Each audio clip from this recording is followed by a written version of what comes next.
ఇక ఏళ్లు గడిచినా తీరు మారని పాకిస్తాన్తో ఆమెతూమి తేల్చుకోవాలని భారత ప్రభుత్వం నిర్ణయించింది. కాశ్మీర్లో పర్యాటకులపై దాడిని సీరియస్గా తీసుకున్నటువంటి భారత ప్రభుత్వం పలు కీలక నిర్ణయాలు తీసుకుంది.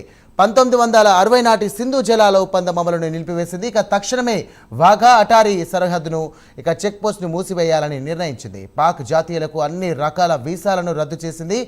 సార్క్ వీసా మినహాయింపు కింద కూడా భారత్లో ప్రవేశాన్ని నిషేధించింది. ఇప్పటికే భారత్లో ఉన్నటువంటి పాక్ పౌరులు 48 గంటలుగా దేశం విడిచి వెళ్లాలని ఆదేశించింది.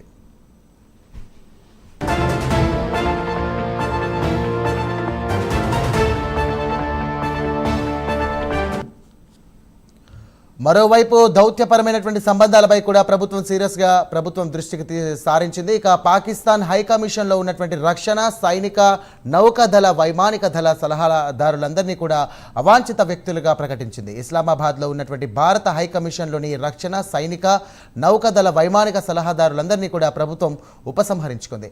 ఆ పోస్టులన్నింటినీ రద్దు చేసింది. 2 దేశాల్లోని హైకమిషన్లో సిబ్బంది సంఖ్యను 55 నుంచి 30కు తగ్గించింది. పర్యాటకులపై దాడికి పాల్పడిన వారిని ప్రేరేపించిన వారిని కఠినంగా శిక్షించాలని భారత ప్రభుత్వం నిర్ణయించింది.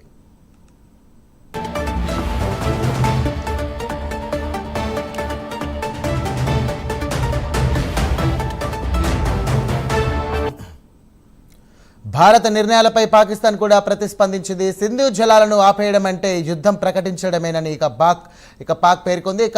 భారత విమానాలకు పాక్ గగనతలాన్ని మూసివేయాలని నిర్ణయించింది.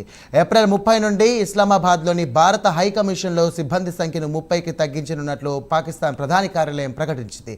వాఘా సరిహద్దు చెక్ పోస్ట్ను మూసివేయాలని నిర్ణయించింది. భారత్ నుంచి సరిహద్దు రవాణాను కూడా నిలిపివేసింది.